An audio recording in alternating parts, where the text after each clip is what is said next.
Selamat sore Bapak dan Ibu semuanya. Kita ketemu lagi di acara Klinik Korek. Saya Reza Aswin. Tentunya Bapak dan Ibu sudah tahu bahwa Klinik Korek ini, webinar ini disponsori oleh Didimex. Oke, Bapak dan Ibu semuanya, kita disclaimer dulu ya bahwa Imperium Strategi dan Reza Aswin tidak pernah mengumpulkan dana untuk kepentingan trading atau investasi, sehingga semua yang mengatasnamakan Reza Aswin atau Imperium Strategi jangan pernah direspon ya kalau misalnya mereka minta transfer di grup Telegram, WhatsApp, jangan pernah transfer karena itu adalah penipuan. Judulnya apa sih? Inflasi sama resesi ya? Yang menarik mas bukan itu sebenarnya Pak. Hari ini mah yang menarik BOJ, bener nggak? BOJ itu kan naikin suku bunga dari minus 0,1 ke jadi 0% gitu loh. Lalu dia hapuskan juga tuh kurva imbal hasilnya, YCC-nya tuh kontrol imbal hasilnya dihilangin juga. Pembelian obligasi untuk corporate atau aset-aset yang berisiko itu juga udah mulai dihilangin. Dan masalahnya cuma satu, pembelian obligasi pemerintah masih tetap dilanjutkan dengan jumlah yang sama dengan sebelumnya. Ini yang jadi masalah, Pak. Orang langsung nilai, Pak, ah ini mah sama-sama aja gitu. Sebenarnya nggak Oh, gitu. Jadi kalau saya lihat dari perspektifnya nih ya, dari apa yang diomongin sama Bank of Japan, yang dibuat suatu statementnya, pernyataannya, kebijakan moneternya, kalau menurut saya itu adalah hokis sebenarnya. Lalu pasar akhirnya mengatakan bahwa pembelian obligasi pemerintah untuk sementara waktu itu dibesar-besarin sehingga yen-nya melemah. Itu jangankan kita, Pak. Weda aja kagak mau tahu itu, Pak. Dia bilang, udah bodo amat gitu loh. Yang penting adalah sebenarnya dia sedang membuat suatu kebijakan yang menurut saya selama 17 tahun dia nggak pernah naikin suku bunga. Tiba-tiba dia naikin suku bunga. Buat saya ini suatu perubahan yang besar sih. Lalu permasalahannya adalah kenapa obligasinya itu banyak orang mengatakan lu sama juga bohong gitu lu naikin suku bunga tapi lu masih keluarin suatu stimulus. Itu yang namanya stimulus itu selama suku bunganya nol itu boleh dilakukan gitu loh. Nah, pertanyaannya kan kita harus harus bertanya ya, kenapa Bank of Japan masih melakukan untuk pembelian obligasi pemerintah? Yang pertama, karena ya. kemarin ini dia digosipin resesi ya Pak ya. Karena digosipin resesi, mau nggak mau dong, dia harus dibantu dong. Kalau enggak, obligasinya dia siapa yang mau beli, Bos? Kan cilaka ya. Yang kedua, kita udah tahu bahwa ekonominya kan sedang nggak terlalu bagus ya. Sehingga pembelian obligasi itu nggak kayak kita beli cilok di pinggir jalan, Pak. Nggak begitu. Itu kan semuanya ada termnya, ada waktunya gitu loh. Jadi sebenarnya pembelian obligasi ini yang pemerintah punya itu sementara sifatnya dan Ah, maksimal itu hanya setahun gitu loh Pak. Dari sini sebenarnya kita bisa bisa melihat bahwa sebenarnya yang terjadi bahwa kebijakannya dia tuh hawkish gitu. Cuman kan nggak bisa langsung ekstrim ya. Cuman pasar mengatakan bahwa dia ada pelemahan ya terserah gitu. Sama sekarang saya mau ngomong begini Pak Yusuf. Waktu ETF itu untuk Bitcoin yang diajuin sama BlackRock itu di dalam apa ya, dalam bergening position gitu, itu ah, kan BTC-nya naik terus ya Pak ya. Begitu diketok palu sama SCE, oke jadi ETF-nya si BlackRock gitu, bandarnya si BlackRock, itu jatuh loh Pak. Harga BTC-nya jatuh. Semua orang bingung gitu loh, kenapa jatuh gitu. Tapi ah, hari ini dia ada di 62.000 gitu. Jadi waktu itu dari 48 Pak, 48.000, BTC-nya jatuh ke 38.000 gitu loh. Semua orang bertanya, kenapa gitu loh. Udah di ACC kok jatuh gitu. iya. Harusnya kan naik dong gitu ya. Banyak dong akhirnya orang nge-sell BTC saat itu karena polanya emang pola nge-sell. Break loh Pak ke 70. Bapak dan Ibu, jadi kita melihat sesuatu itu nggak bisa dalam jangka yang pendek juga karena bank sentral itu melihatnya jangka panjang gitu loh. Sedangkan para trader itu banyak yang trading pakai jangka-jangka pendek yang harian gitu ya. Yang ngelihatnya cuma 1 2 hari gitu. Ya agak susah memang kalau misalnya cuman pendek-pendek itu sebaiknya jangan pakai fundamental kalau menurut saya ya. Karena fundamental itu punya suatu jarak yang agak panjang kalau profit ya banyak gitu loh. Dan satu lagi yang namanya fundamental itu ingat uangnya itu harus benar.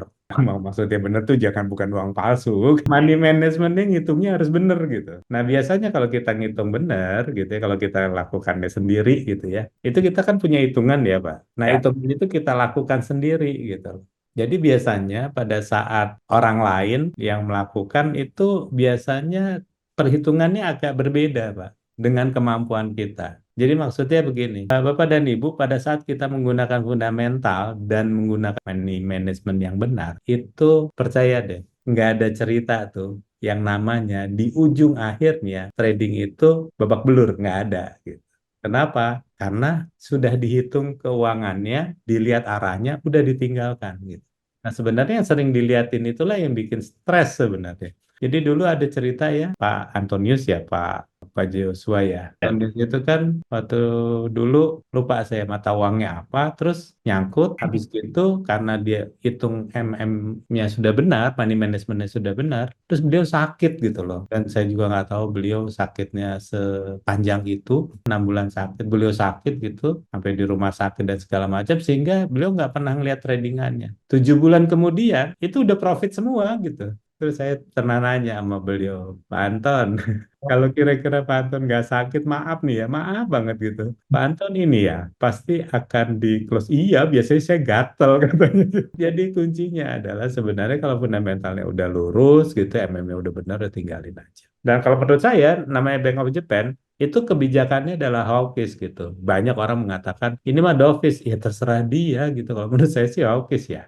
Nah, ini juga kita lihat ya Pak, yang namanya Bank of Japan ini setelah dia bikin pernyataan, habis itu ngapain Pak? Habis itu kan press conference ya, temu dong sama wartawan kan. Ueda ngomong gini, seperti biasa saya tidak akan mengomentari pergerakan mata uang jangka pendek. Jadi pada saat ada wartawan yang nanya, gimana tentang pelemahan yen? Si Weda aja ngomongnya cuek. Seperti biasa, saya tidak akan mengomentari pergerakan mata uang jangka pendek. Namun, jika pergerakan mata uang tersebut mempunyai dampak yang besar terhadap perkiraan ekonomi dan harga, kami siap mengambil respon kebijakan moneter yang tepat. Hey, jadi dia sih udah bodo amat gitu. Tapi kalau udah membahayakan negaranya, disikat habis sama dia. Dan ini juga bukan hanya BOJ sebenarnya. Menteri Keuangan Jepang pun mempunyai suatu kepentingan yang sama dengan apapun yang diomongin gitu. Nah, kalau menurut saya gini ya, Pak. Pada saat kita udah nggak percaya sama Bank of Japan, kita nggak percaya sama Gubernur Bank Sentral. Terus kita mau percaya sama siapa? Kan dia lebih pintar daripada kita ya. Dia punya source atau sumber itu lebih bagus daripada kita. Jadi tahu gitu. Kita cuma ingin menganalisa aja, membuat suatu perspektif bagaimana gitu loh. Nah, terus pada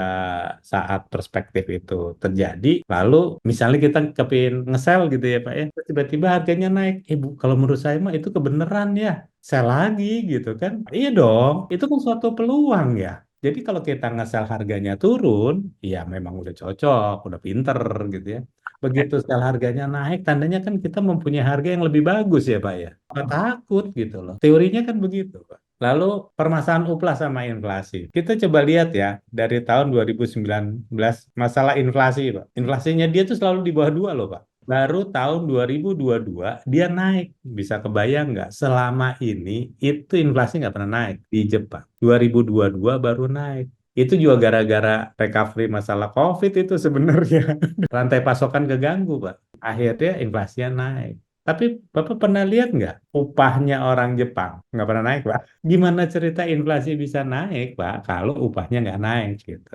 Itu kan setelah dibongkar ya sama sama kantor berita. Sebenarnya saya juga nggak tahu tadinya, Pak. Tapi orang Jepang juga kagak ngerti sih sebenarnya. Kalau dia tahu dari awal dia udah naikin Pak gaji itu. Maksud saya gini loh, jangan mengatakan seseorang itu sih itu mah bodoh gitu ya. Analisanya gini, jangan begitu gitu loh. Jadi kemarin aja ada member gitu ya diskusi sama saya yang bertentangan dengan analisa banyak orang. Saya katakan nggak apa-apa, santai aja. Bagus-bagus, nggak masalah gitu. Yang penting tahu resikonya, itu aja. Bisa kebayang nggak, Pak? Bank of Japan, pemerintah Jepang, itu nggak tahu kalau misalnya upahnya itu bisa mempengaruhi inflasi. Bayangin nggak? Baru sekarang dia naikin, Pak. masalah gaji. Itu serikat pekerja sama perusahaan besar di Jepang itu baru ada kesepakatan akhirnya sekitar 5,28% kenaikannya. Belum ketok palu lagi, Pak. Karena teorinya kalau gaji dinaikin, belanja naik, Pak, retail sales naik, semuanya naik, GDP naik, inflasi naik gitu loh, Pak. Nah, ini kelar nih kerjaannya Jepang gitu. Dibandingin dia harus berada di level minus terus. Seru sih, cuman saya lagi mikir gitu,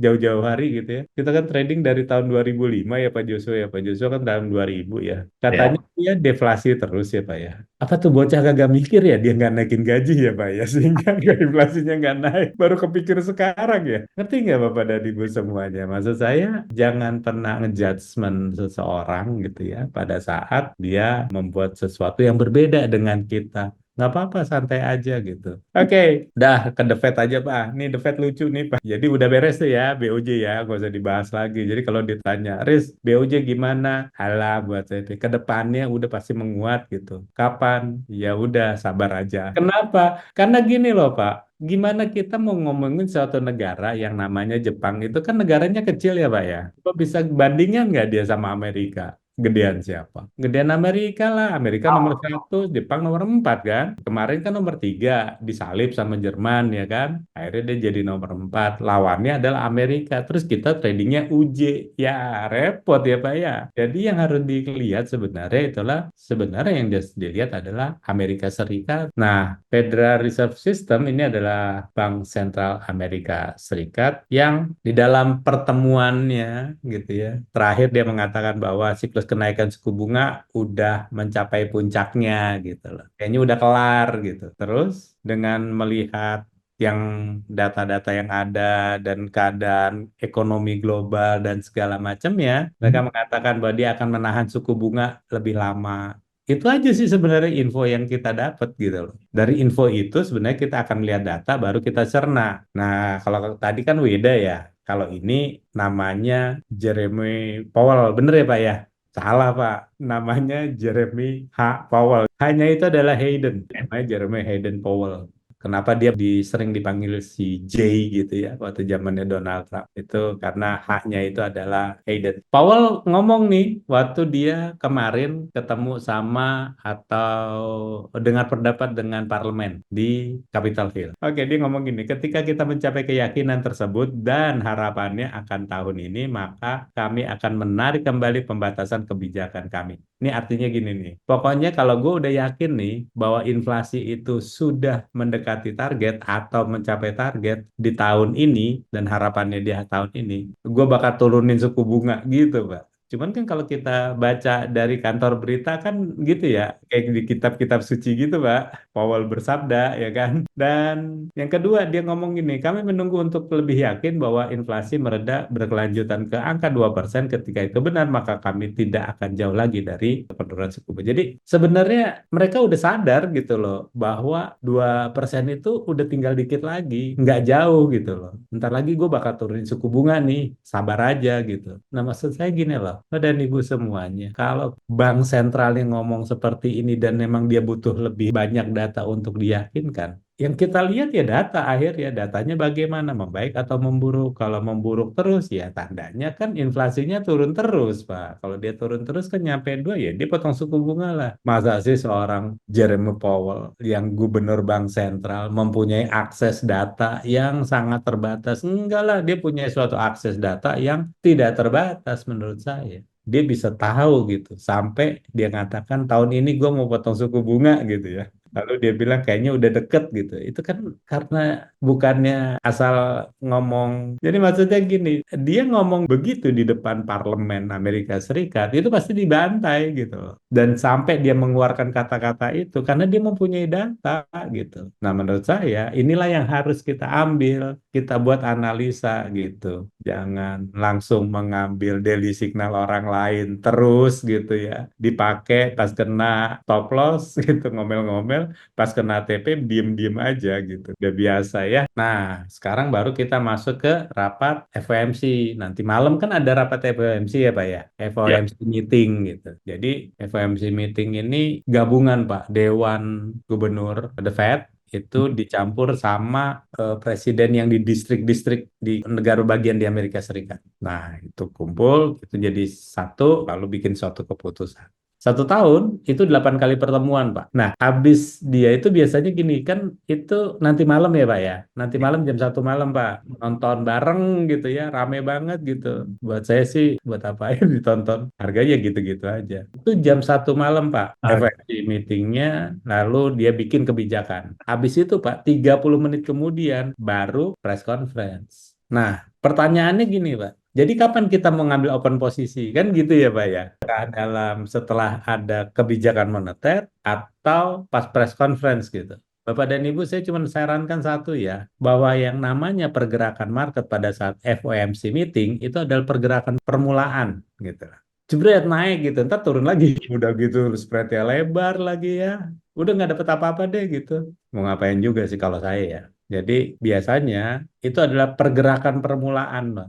Nah, habis itu 30 menit kemudian baru press conference kan ya. Biasanya Pak, 3 pertanyaan awal itu yang bikin market rusuh tuh biasanya. 3 pertanyaan awal. Dan yang terbaik adalah memang pada saat dia sudah selesai 15 menit, sudah selesai kita akhirnya bisa tahu market akan memilih yang mana, dia market memilih instrumen keuangan yang mana, baru kita masuk. Jadi Bapak dan Ibu kadang-kadang kita tuh seneng gitu ya nontonin kayak gitu ya. Seneng nontonnya doang, entry-nya enggak, Pak. Besok pagi begadang terus kita tanya gitu, Pak, lagi ngapain, Pak? Orang tuh, iya tadi malam saya nonton The Fed. Oke, terus diapain posisinya? Nggak diapa-apain. Lah kalau nggak diapa-apain, oh, mendingan usah nonton. Enggak ada yang mikir lagi gini Pak, sudah hype nih mau nonton ya, dia nonton nih, besok paginya tetap nanya juga tadi malam The Fed ngomong apa ya Pak Reza?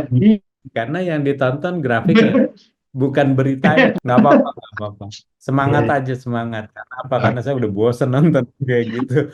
Udah udah bosen dibohongin sama pergerakan yang awal, sama pergerakan yang terakhir, dan pergerakan yang konsensus market. Kayak BOJ kemarin, itu akhirnya si yen-nya melemah, itu konsensus pasar itu, Pak. Nanti setelah itu berbalik, kita bisa lihat gitu. Apapun lah ceritanya, masalah Bank of Japan, kalau menurut saya pada waktunya dia akan hawkish kok gitu. Tidak akan lama kok. Ya sebulan 2 bulan lah ya. Bulan 2 bulan, ya iyalah kalau tradingannya cuma pakai scalpingan doang ya 2 bulan lama lah gitu. Gini loh, kalau kita main judi ya susah, nggak bisa dibandingin antara perjudian dengan Anda nabung di perbankan, di deposito. Ya beda gitu. Kita nabung di deposito kan ada yang 3 bulan, dan 6 bulan, ada setahun ya Pak. Judi kan ya taruh sekarang ya ada hasilnya gitu loh. Bapak dan Ibu mau pakai yang mana? Ya cuman kalau lagi dapat banyak ya jangan dilepas gitu. Biasanya tuh kalau lagi nggak lepas itu digangguin Pak sama marketingnya tuh. Konsultannya. Kenapa? Karena kan nggak dapat komisi ya. Tapi kalau in out itu dipiara pasti sama marketingnya karena ngasih duit banyak. Menghasilkan duit banyak buat siapa? Buat kroni-kroninya. Jadi biasanya orang fundamental itu yang menggunakan MM yang benar itu nggak disenengin sama marketing itu nggak disenengin. Konsultan nggak seneng. Kenapa? Karena dia nggak in out gitu loh. Dia sekali nahan lama gitu. Akhirnya ujung-ujungnya apa? Mereka nggak dapat apa-apa tuh marketingnya. Makanya banyak yang komplain kalau jadi marketing di fundamental gitu. Seneng yang in out, aja nggak bisa flexing. Nah, ada satu lagi Pak Ju. Tadi kan setahun 8 kali pertemuan. Tiap habis pertemuan konferensi pers. Nah, ada lagi dari 8 kali pertemuan itu hanya 4 kali loh Pak yang ada economy projection. Ya, setiap FOMC meeting hasilnya tuh ada projection gitu, dot plot gitu, nggak selalu Pak, hanya 4 Pak. Dan nanti malam itu ada economy projectionnya Pak. Ini makanya rame gitu, karena dia bisa memproyeksikan bener nggak di bulan Mei potong suku bunga, atau di bulan Juni potong suku bunga, atau di bulan Juli potong suku bunga. Itu nanti kelihatan semua Pak dari laporan economy projection. Downloadnya gimana kelihatan semua. Itu kenapa yang malam ini penting gitu loh. Nah, kalau kita lihat hasil keputusannya pasti normal-normal aja sih, Pak. 99% mengatakan bahwa tidak akan terjadi pemotongan suku bunga untuk nanti malam. Jadi yang ditunggu apanya, Pak? Press conference-nya yang ditunggu. Jadi yang ditunggu apa? Economy projection-nya yang ditunggu. Itu apa? Dot-plotnya yang ditunggu. Itu yang ditunggu. Kalau kebijakannya mah udah nggak akan berubah gitu. Dia tidak akan berubah suku bunga. Kira-kira seperti itu. Yuk kita udahin aja dengan suatu konklusi yang kalau menurut saya mata uang yen Jepang itu jangka pendeknya emang melemah Pak Joshua, tapi jangka panjangnya dia bakal menguat. Sedangkan untuk mata uang US dollar itu jangka pendeknya itu menguat, jangka panjangnya dia melemah. Jangan dibalik-balik. Gitu. Jadi kalau yang mau main scalpingan nggak apa-apa, yuk pakai aja nih teori ini. Tapi jangan nanya kenapa gitu ya, karena kalau scalper itu nggak perlu nanya kenapa. Orang teknikal nggak perlu nanya kenapa gitu loh. Kalau orang teknikal nanya ada apa, itu tandanya dia sudah bermetamorfosis menjadi orang fundamental. Kalau orang scalper sudah bertanya ada apa, ah itu tandanya lagi ke floating tuh.